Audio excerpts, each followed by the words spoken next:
بسم الله الرحمن الرحيم. السلام عليكم ورحمة الله وبركاته. إن الحمد لله نحمده ونستعينه ونستغفره ونعوذ بالله من شرور أنفسنا ومن سيئات أعمالنا. من يهده الله فلا مضل له ومن يضلله فلا هادي له. وأشهد أن لا إله إلا الله وحده لا شريك له وأشهد أن محمدا عبده ورسوله. أما بعد، فإن خير الحديث كتاب الله وخير الهدي هدي محمد صلى الله عليه وسلم وشر الأمور محدثاتها وكل محدثة بدعة وكل بدعة ضلالة وكل ضلالة في النار. সম্মানিত দিনী ভাই সকল, সমস্ত প্রশংসা সমস্ত গুণগান সেই মহান আল্লাহ তাবারাক ওয়া তাআলার জন্য, যার প্রশংসা করে শেষ করা যায় না, যাবে না। তাই আমরা সকলেই বলি আলহামদুলিল্লাহ। তারপর আমাদের ধর্মের নবী মুহাম্মদ রাসূলুল্লাহ সাল্লাল্লাহু আলাইহি ওয়াসাল্লামের উপর শতকোটি শান্তির ধারা রহমত ও সালাম বর্ষিত হোক। আল্লাহুম্মা সাল্লি আলাইহি আল্লাহুম্মা বারিক আলাইহি।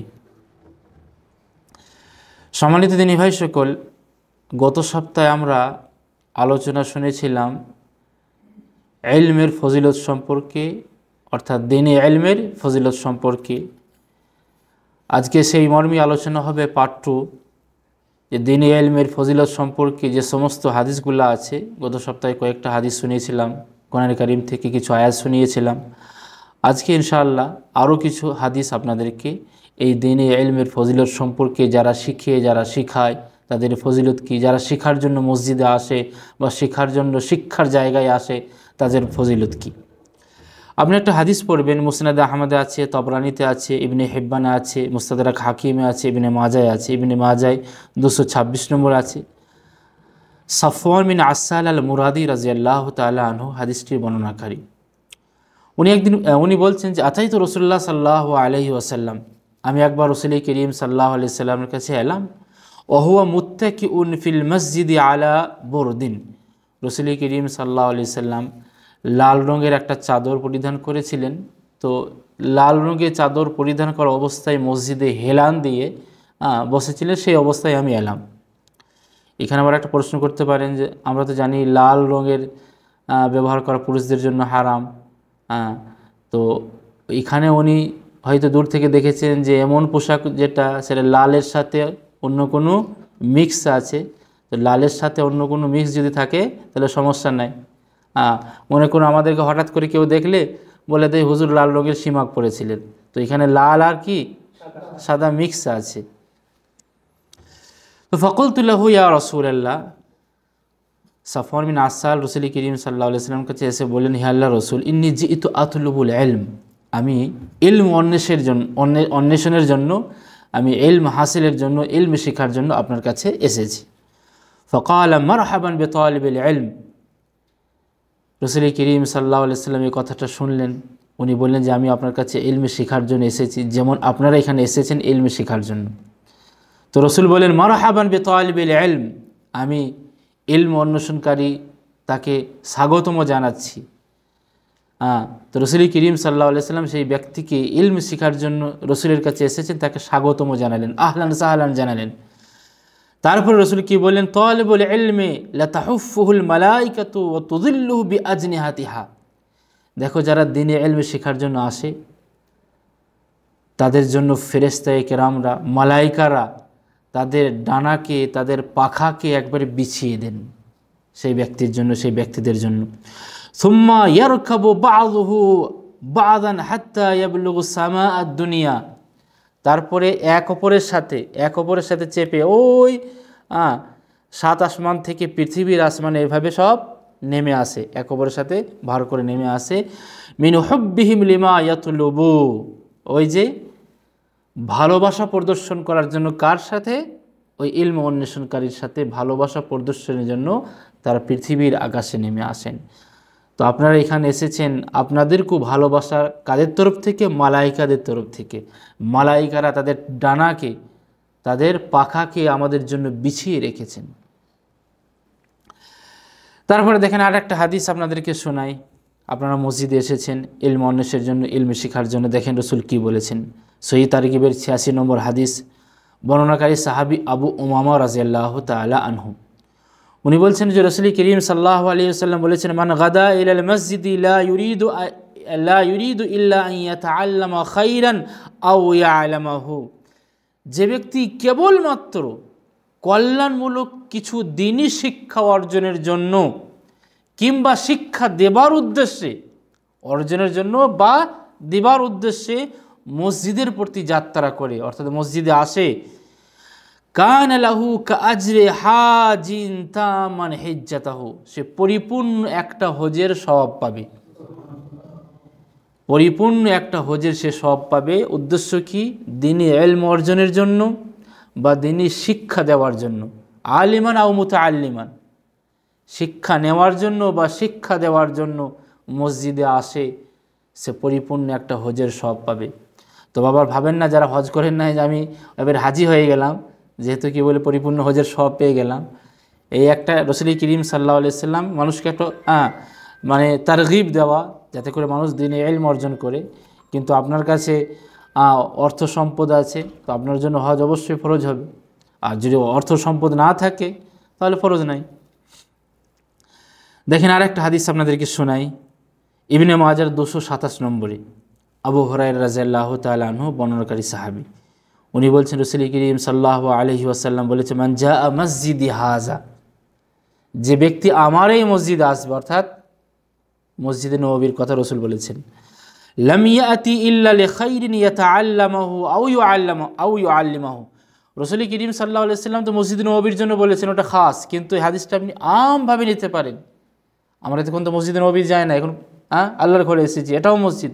আপনি হাদিসটাকে এখানেও ফিট করবেন, যে ব্যক্তি আমার মসজিদে আসবে বা আপনি যে কোনো মসজিদে এলেন, এই মসজিদে এলেন, লাম ইয়াতি ইল্লা লিখাইরিন ইয়াতাআল্লামাহু আও ইউআল্লিমাহু, আপনি শুধুমাত্র কল্যাণ শেখার জন্য, দ্বীন শেখার জন্য মসজিদে এসেছেন বা শিক্ষা দেওয়ার জন্য মসজিদে এসেছেন, ফাহুয়া বিমানজিলাতিল মুজাহিদি ফি সাবিলিল্লাহ, যারা আল্লাহর রাস্তায় জিহাদ করে, দ্বীনের কালেমাকে উঁচু করার জন্য, বুলন্দ করার জন্য যারা আল্লাহর রাস্তায় জিহাদ করে, তাদের সমপরিমাণ আপনি সব পাবেন। ওমান জা লিগাইরি যালিকা, আর যে ব্যক্তি এই উদ্দেশ্য ছাড়া অন্য কোনো উদ্দেশ্য আছে, একটাই উদ্দেশ্য রাখবেন যে আমি দ্বীনের শিক্ষা অর্জন করব, এটাই আপনার উদ্দেশ্য, দ্বীন শিখব, তার প্রতি আমল করব। ভাত খাওয়া, বিরিয়ানির খিচুড়ি, এটা তো প্লাস পয়েন্ট।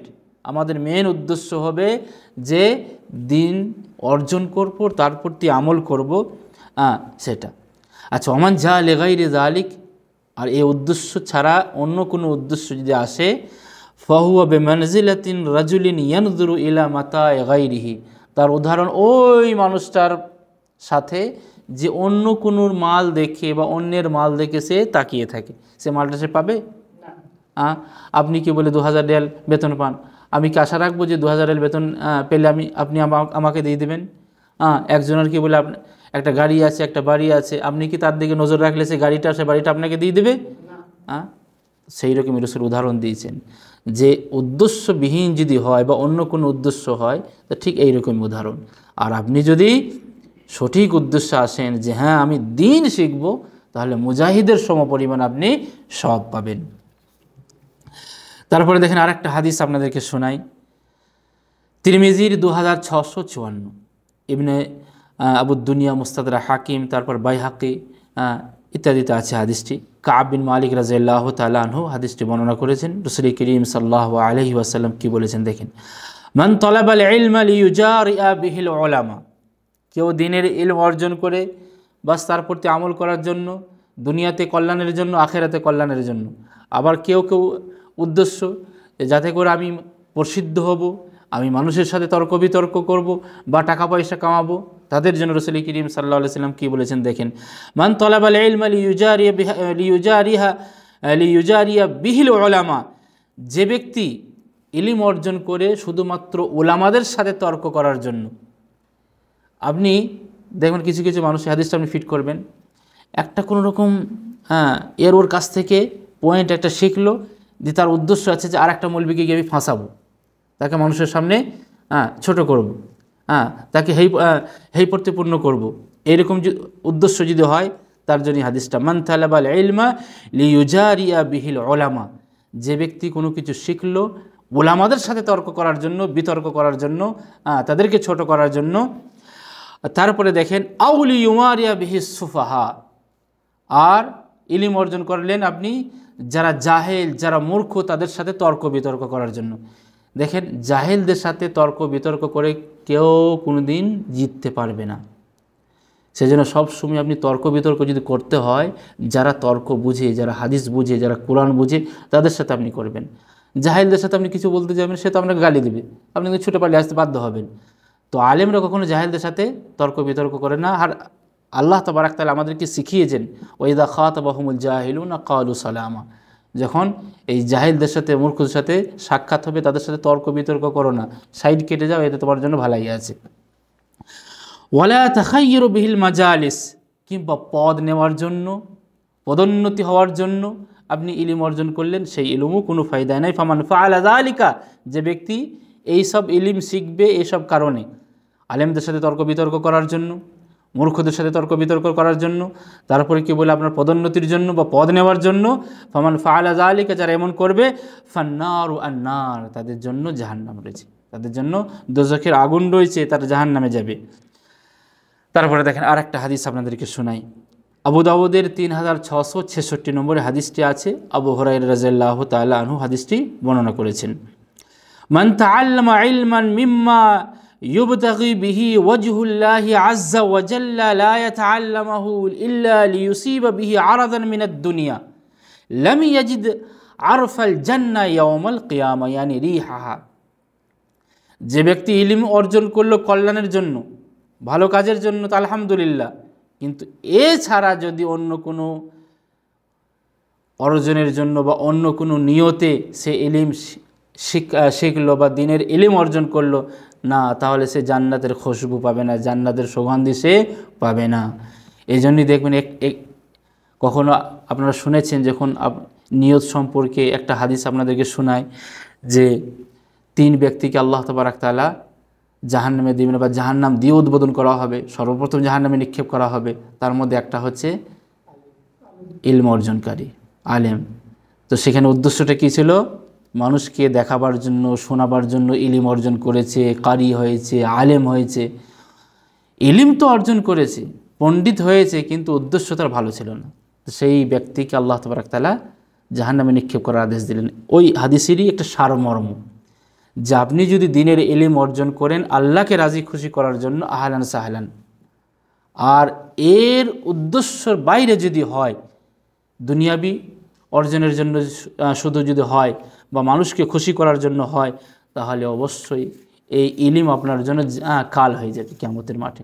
আপনাকে এই ইলম জান্নাতের জায়গাতে জাহান্নামে নিয়ে যাবে। আচ্ছা, তারপরে দেখেন কেউ কিছু ইলম অর্জন করে উদ্দেশ্য কী হবে? যে আপনি যেটা শিখেছেন মানুষের কাছে পৌঁছে দেন। ফালিয়ুবাল্লিগু শাহিদাল গায়বা, আপনি এখানে যা কিছু শিক্ষা অর্জন করলেন, আপনি তো এখানে হাজির হয়েছেন, উপস্থিত হয়েছেন। যারা হাজির হতে পারে নাই, আপনার যারা দোস্ত বন্ধুবান্ধব আছে, তাদেরকে এই কথাটা পৌঁছে দিন, আজকে এটা শিখলাম।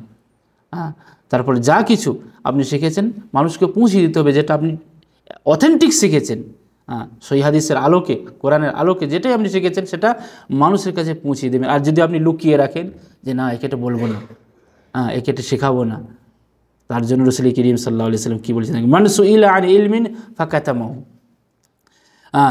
যে ব্যক্তি কোনো কিছু জানে আর জানার কারণে কেউ তাকে প্রশ্ন করলো যে ব্যাপারটা বলো তো, আর আপনি বলে দিলেন না আমি জানি না।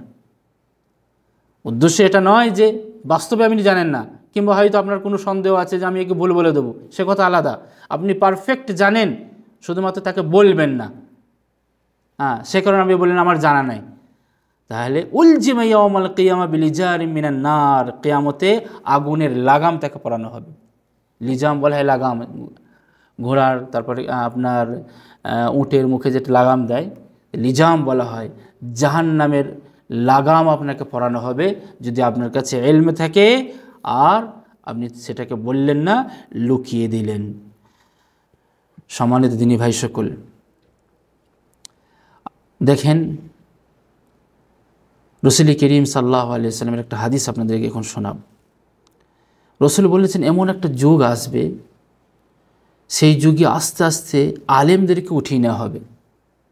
ইলিম, রাসূল করিম সাল্লাল্লাহু আলাইহি ওয়াসাল্লাম বলেন যে ইলিম উঠিয়ে নেওয়া হবে, আলেমদেরকে উঠিয়ে নেওয়া হবে, মানে আলেমদেরকে উঠানের মাধ্যমে ইলিম উঠিয়ে নেওয়া হবে। তারপরে কারা আসবে, মানুষ কার কাছে কি বলে প্রশ্ন করবে? দেখেন একটা হাদিস আপনাদেরকে শোনাই, বুখারীর ৭৩০৭ নম্বরে আছে, মুসলিমও আছে। আব্দুল্লাহ বিন আমর বিন আস রাদিয়াল্লাহু তাআলা আনহু হাদিসটি বর্ণনা করেছেন। উনি বলছেন যে একদিন আমি রাসূল করিম সাল্লাল্লাহু আলাইহি ওয়াসাল্লামকে বলতে শুনলাম কি, ইন্নাল্লাহা লা ইয়াকবিদুল ইলমা ইনতিজাআন ইয়ানতাজিউহু মিনান নাস ওয়ালাকিন ইয়াকবিদুল ইলমা বিকবজিল উলামা। আল্লাহ তাবারাক ওয়া তাআলা মানুষের কাছ থেকে ইলমকে তুলে নেবেন না, বরং কি করবেন, আলেম তুলে নেওয়ার মাধ্যমে ইলমকে তুলে নেওয়া হবে। বড় বড় আলেম যারা কোরআন হাদিসের পণ্ডিত, আল্লাহ তাবারাক তাআলা তাদেরকে তুলে নেবেন। আল্লামা নাসিরউদ্দিন আলবানী একই যুগে দেখবেন বড় বড়, তারপর আপনার শেখ বিন বাজ বড় বড় শেখ মারা গিয়েছিলেন। তো এইভাবে আল্লাহ তাবারাক তাআলা তাদেরকে উঠিয়ে নেওয়ার মাধ্যমে আস্তে আস্তে ইলমকে উঠিয়ে নেওয়া হবে। হাত্তা ইযা লাম ইউবকি আলিমান, যখন পারফেক্ট আলেম আর থাকবে না, বাস্তবে কোরআন হাদিসের আলেম, মুখলিস আলেম যখন আর থাকবে না, ইত্তাখাযান নাসু রুউসান জুহালান, তখন মানুষ ওই আপনার জাহিলদের কাছে, মূর্খদের কাছে যাবে আর তাদেরকে স্টেজে উঠাবে আর তাদের কাছ থেকে ফতোয়া জিজ্ঞেস করবে। বর্তমান অবস্থা তাই হচ্ছে। কমেডিয়ানরা যারা মানুষকে হাসায় ইউটিউবে, এই কমেডিয়ানরা এখন স্টেজ পেয়ে গিয়েছে। স্টেজে তাদের আবার কি বলে, চেয়ারম্যানরা তাদেরকে ফতোয়া জিজ্ঞেস করছে যে ইমামের পেছনে সূরা ফাতিহা বলে নামাজ হবে কিনা, তারা আবার উত্তরও দিচ্ছে। তো কমেডিয়ানরা যখন স্টেজে উঠে বক্তা সাজবে, মুফতি সাজবে, তখন জানবেন যে আল্লাহ তাবারাক তাআলা আস্তে আস্তে বেড়ে আলেমদেরকে উঠিয়ে নিচ্ছেন। ফাসুইলু, তাদেরকে জিজ্ঞাসা করা হবে, সেই রকম দর্শকও হবে যে কমেডিয়ানকে ফতোয়া জিজ্ঞেস করবে। ফাফতাউ বিগাইরি ইলমিন, সে আবার বিনা ইলমে ফতোয়াও দিবে। ফাদাল্লু ওয়া আযাল্লু, সে নিজেও গুমরাহ হবে, পথভ্রষ্ট হবে, আর মানুষকেও পথভ্রষ্ট করবে। অতএব যেমন দর্শক তেমন তো কে বলে আপনার মুফতিও হবে, কমেডিয়ান মুফতি। সম্মানিত দিনী ভাই সকল, এখানে যা কিছু শিখছেন, এই শিক্ষাটা যদি আপনি মানুষের কাছে পৌঁছিয়ে দেন, মানুষের কাছে আপনি পৌঁছিয়ে দিলেন, তারপরে সে যা কিছু শিখলো আর একজনের কাছে পৌঁছিয়ে দিল, কখনোই এটা ভাববেন না যে আমি এর কাছ থেকে শিখলাম, এবার আমি একজনকে পৌঁছিয়ে দেবো, আমার নাকি হয়তো কাটবে না। আপনি যেটা জানেন মানুষের কাছে পৌঁছিয়ে দেন, তাকে শিক্ষা দেন, সে আবার একজনকে শিক্ষা দেবে। কেউ কারো নেকি আল্লাহ তাবারাক তাআলা কাটবেন না, সবাই সব নেকি কি বলে ঠিকঠাক পাবে। রাসূল করিম সাল্লাল্লাহু আলাইহি ওয়াসাল্লাম বলেছেন, মান দা ইলা হুদা কানা লাহু মিনাল আজরি মিথলু উজুরিহি মান তাবিআহু লা ইয়ানকুসু যালিকা মিন উজুরিহিম যালিকা শাইআ। আপনি এখানে দিনের ইলম শিখলেন, নামাজের কথা শিখলেন, নামাজ পড়লে কি হয়, না পড়লে কি হয় সেটা শিখলেন, আর একজনকে গিয়ে আপনি সেই হিদায়েতের কথা বললেন, আপনার কথা শুনে সে নামাজ শুরু করে দিল আল্লাহ তাবারাক তাআলাকে ভয় করে। তো সেই ব্যক্তি যেন কি বলে এটা ভয় না করে যে আল্লাহ তাবারাক তাআলা আবার নেকি এঁকে দেবে, না, আপনি আপনার নেকি পাবেন, আর এই ব্যক্তি আপনাকে হিদায়েতের মাধ্যম হয়েছিল, এই ব্যক্তি সে তার নেকি পাবে, কেউ কারো নেকি কাটবে না। আপনি ইফতারের সময় কাউকে দাওয়াত দিলেন, অনেক সময় কি বলে আমাদের গ্রাম্য অঞ্চলের মূর্খরা কিছু ভেবে থাকে যে না, আর ইফতারের আমাকে দাওয়াত দিয়েছে আমি যাব না, আমার নেকি কি বলে ও নিয়ে নেবে। না, আপনি দাওয়াত দিয়েছেন, আপনি দাওয়াতের নেকি পাবেন, সে আপনার দাওয়াতে এসেছে, তার নেকি কোনো হ্রাস হবে না, সে তার নেকি পাবে। এই ধরনের কোনো দিন ভাববেন না যে আমাকে হিদায়ত দিল, ওর মাধ্যমে আমি নামাজ পড়তে পারলাম, এখন আমার কিছু নেকি সে পাবে, না, আপনি আপনার নেকি পাবেন, সে তার নেকি পাবে। সম্মানিত দিনী ভাই সকল, ইলমের যখন কথা হচ্ছে, লাস্টে একটা হাদিস আপনাদেরকে শোনাই। হাদিসটি প্রসিদ্ধ, হাদিসটি বর্ণনা করেছেন আবু হুরায়রা রাদিয়াল্লাহু তাআলা আনহু, মুসলিমের 4310 নম্বরে হাদিসটি আপনার আছে। রাসূলুল্লাহ সাল্লাল্লাহু আলাইহি ওয়াসাল্লাম বলেছেন, ইযা মাতাল ইনসান ইনকাতা আনহু আমালুহু, মানুষ যখন মারা যায় দুনিয়া থেকে তার সমস্ত সম্পর্ক ছিন্ন হয়ে যায়।